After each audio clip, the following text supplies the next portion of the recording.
Concerned that so many people who had gone through the Spanish Civil War and taken part in it had never managed to be recorded and were dying. And I approached a professor friend of mine at the University of Madrid, the scene of probably the most dramatic of the battles, to get her master's students to go out and interview these people.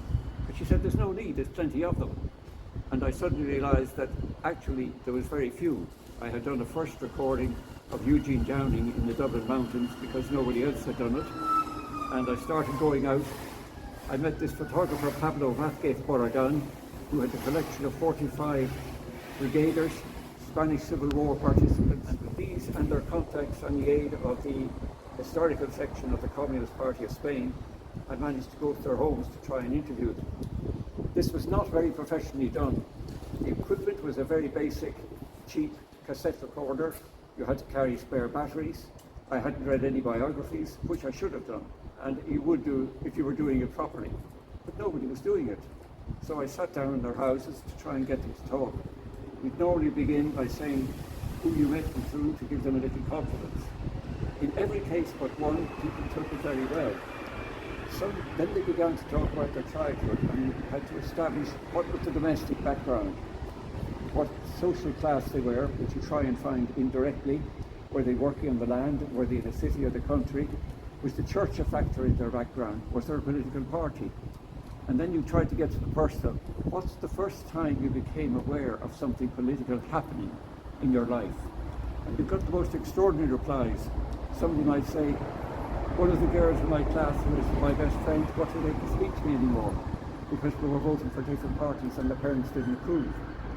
And then you try to bring it up to the actual events when they began to see things happening. And after that, you leave them free.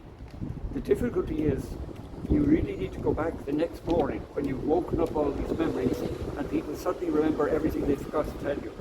I almost never, except in 2 cases, could get back to do the second interview. So these interviews are incomplete, but they're always gone. The other thing I had was DVDs. And these were produced very often by small groups like the Madrid Friends of UNICEF, which was a cover for people of a democratic form to meet legally. And they produced these small DVDs like the pilots who flew for the Spanish Republic in Russian planes, or many who were ex-guerrillas. And between that and Pablo Vázquez's collection, there is a collection of videotapes, sound recordings, and DVDs, which I'm unloading onto the university here in Owens. And then there are the books, particularly those outside Spain, like the book by Gustav Regler, which is a remarkable account of life both in Russia and Spain in the 1930s, and a passionate account of the Battle of Madrid and the terrible battles in Aragon. Regler was both a Christian and a communist, and a supporter of the Spanish Republic, all the different things in his life. And of course, the great man, American, who was the first American to join the brigade, Louis Fisher. And Fisher was one of these very brilliant, arrogant, typically American press people who would buttonhole the President of the Republic, Acte, and ask him, why didn't you pass a law on land reform? And Acte said, but it takes months. And Fisher says, people are starving, it doesn't take months. You just never met those people. And you get the most remarkable encounters. He becomes the first American in the International Brigade before they're set up. He's present at meetings in the countryside down outside Seville, where he says, I did what I did in Russia. Nobody turns up to the meeting, you stand up and interview them from a platform. You ask the question and the crowd will answer. And then he said, I went into the homes to see what people had. And he said it was worse poverty than in the worst home of Russia. And this was only 25 kilometers by a quick electric train from Seville. And he said, I knew then there was going to be terrible bloodshed in Spain. It was so awkward and so feudal.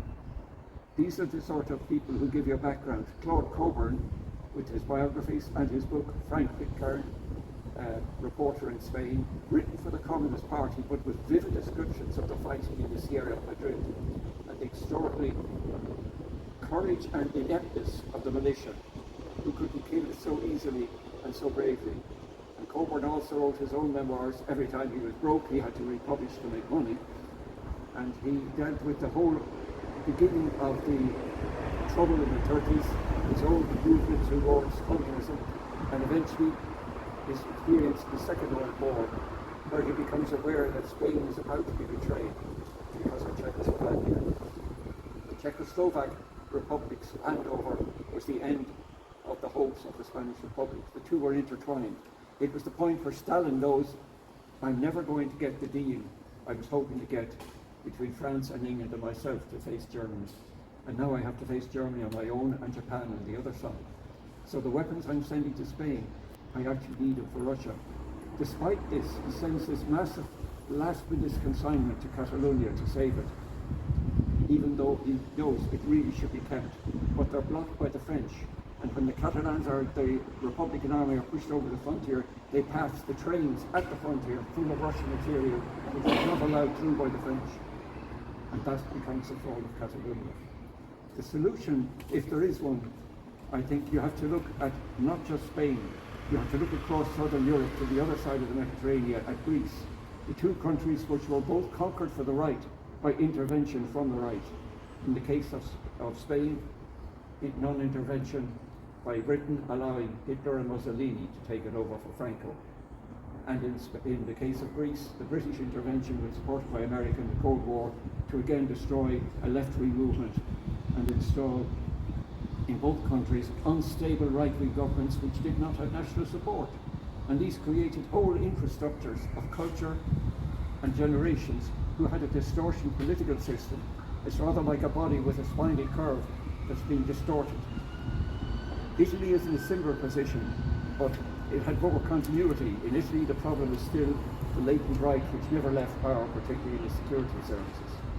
But both Spain and Greece have remarkably similar problems and paths, and I'm still amazed that neither country looks at the other as an example of how they might go forward. Thank you.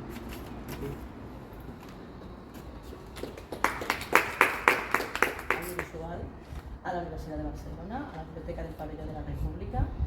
Como el compromiso que le he comentado antes, nosotros lo vamos a mantener, lo vamos a digitalizar, lo vamos a catalogar y estará disponible para todos los investigadores que estudien las brigadas internacionales en la Guerra Civil Española.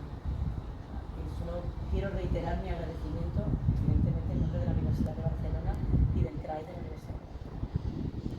Me siento mucho no haber dicho mucho más sobre las brigadas en mis conocimientos durante